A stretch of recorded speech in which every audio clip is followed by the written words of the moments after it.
আমার বাংলাদেশে কেন যেন বারবার আমরা এত যুদ্ধ করি, এত গণ অভ্যুত্থান করি, তারপর আমাদের নাগরিক অধিকার, বেসিক হিউম্যান রাইটসটাই আমরা নিশ্চিত করতে পারি না। বাংলাদেশের মানুষ নতুনত্ব চায়, তারা একঘেয়েমিতে পড়ে গিয়েছে, তারা এক জিনিস আর দেখতে চায় না। আসসালামু আলাইকুম সবাইকে। আমার 2015 সাল থেকে আমি রাজনৈতিক প্রশিক্ষক হিসেবে কাজ করছি, ন্যাশনালি, ইন্টারন্যাশনালি, অনলাইন অফলাইন সব জায়গাতেই। এখন আমাদের সমাজে একটা প্রচলিত ধারা থাকে যে সৌন্দর্য এবং বুদ্ধি একসাথে থাকতে পারে না, যে কারণে অনেক সময় মানুষ মনে করে যে যেই নারী দেখতে সুন্দর তার হয়তো জ্ঞান বুদ্ধি নেই, কিংবা হচ্ছে খুব সিরিয়াস ওয়ার্কের জন্য মানুষ চায় হচ্ছে নন গ্ল্যামারাস কাউকে। সো আমার দীর্ঘদিন ধরে একটা প্রচেষ্টা ছিল সমাজে এটা স্ট্যাবলিশ করার যে নারীর সৌন্দর্য এবং নারীর জ্ঞান দুইটাই সম অবস্থান করতে পারে। এটা it's not mutually exclusive, it can exist together. তবে রাজনীতিতে এসেছি কারণ নিজের সাথে আমি চরম অন্যায় হতে দেখেছি। আমি আমাদের কান্ট্রির যে ললেসনেস সেটা নিজে পর্যবেক্ষণ করেছি, এবং আমার দেশ কেমন করে আসলে তৃতীয় শক্তির কাছে বা বাইরের কোনো শক্তির কাছে নতজানু হয়ে যায়। নিজের দেশের নাগরিকের অধিকার যে আগে দেখতে হয়, সেই জায়গায় আমার স্টেট সক্ষমভাবে দাঁড়ানোর মতন অবস্থানে এখনো আসেনি বৈশ্বিক জায়গায়। তখন আমার কাছে মনে হয়েছে যে আসলে সারা বিশ্বের রাজনীতি শিখে কী লাভ, যখন নিজের দেশের রাজনীতির যে অবস্থান সেটাই শক্ত না, যখন কূটনৈতিকভাবে বাংলাদেশ সেই শক্তিশালীভাবে দাঁড়িয়ে বলতে পারে না যে আমার দেশের নাগরিকের সুরক্ষা আমার কাছে আগে।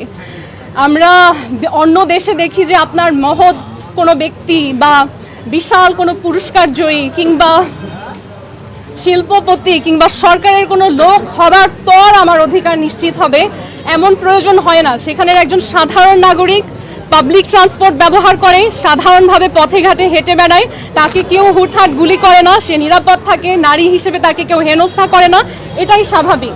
কিছু হয়তো অস্বাভাবিক ঘটনা থাকে, সেটা খুবই সীমিত, কিন্তু ভরসা পেতে নিজেকে হতে হয় পাতের মতো দৃঢ়, ঠিক যেমনটা জেরুসালেম। আমার বাংলাদেশে কেন যেন বারবার আমরা এত যুদ্ধ করি, এত গণ অভ্যুত্থান করি, তারপর আমাদের নাগরিক অধিকার, বেসিক হিউম্যান রাইটসটাই আমরা নিশ্চিত করতে পারি না।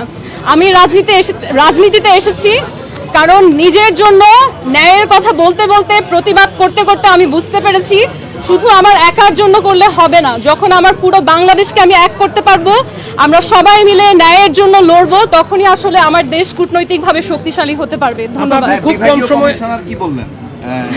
বিভাগীয় কমিশনার অবজারভেশন কি ছিল আপনার মনোনয়নপত্র?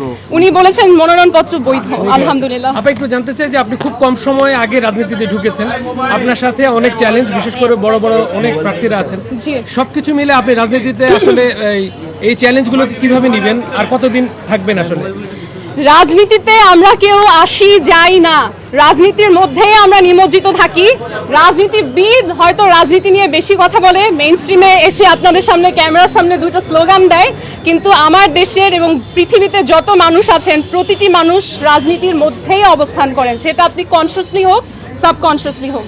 এখন হয়তো আমি যে নির্বাচনে লড়ছি সেটা আলাদাভাবে আপনারা অবজার্ভ করছেন, আর নির্বাচনে যখন লড়তে এসেছি জেতার উদ্দেশ্য নিয়েই এসেছি, কারণ আমি যদি না জিততে পারি তাহলে সেই অ্যাডমিনিস্ট্রেটিভ ক্ষমতা যেখানে আমি দেশকে বদলাতে পারবো সেটা তো আমি অর্জন করতে পারবো না। তাই আমার প্রধান লক্ষ্য সেটাই। আর কাউকে আমি কম্পিটিশন মনে করি না, বরঞ্চ অন্যদের কাছ থেকে শেখার চেষ্টা করছি, যাদেরকে হচ্ছে আমার সাথে আছেন বা আমার অপোজিশনে আছেন তাদের কাছ থেকেও কতটুকু শেখা যায়, তারা কি স্ট্র্যাটেজিস নিয়ে আগে সফল হয়েছেন সেটা বোঝার চেষ্টা করছি। এবং আমি মনে করি বাংলাদেশের মানুষ নতুনত্ব চায়, তারা একঘেয়েমিতে পড়ে গিয়েছে, তারা এক জিনিস আর দেখতে চায় না, এবং তারা আসলেই এমন মানুষ চায় যে ব্যতিক্রমী এবং নির্ভয়ে নিজের কথা বলতে পারে। কারণ যেই মানুষ নির্ভয়ে নিজের কথা বলতে পারে না, নির্ভয়ে সমাজে অন্যায়ের প্রতিবাদ করতে পারে না, তার কাছে যদি আপনি পৃথিবীর সব ক্ষমতাও দেন তখনও সে অন্যায়ের প্রতিবাদ করবে না, কারণ যার স্বভাবেই সেটা নেই তাকে আসলে ক্ষমতা দিয়েও লাভ নেই। তো আমার প্রধান উদ্দেশ্য হচ্ছে এটাই, দেশের জন্য কাজ করব। যদি জিতে যাই আলহামদুলিল্লাহ, কিন্তু আমার এই প্রত্যয়টা স্থায়ী হবে ইনশাআল্লাহ। ঢাকা ৮ আসন, ট্রাক মার্কা, গণ অধিকার পরিষদ থেকে আমি মেঘনা আলম।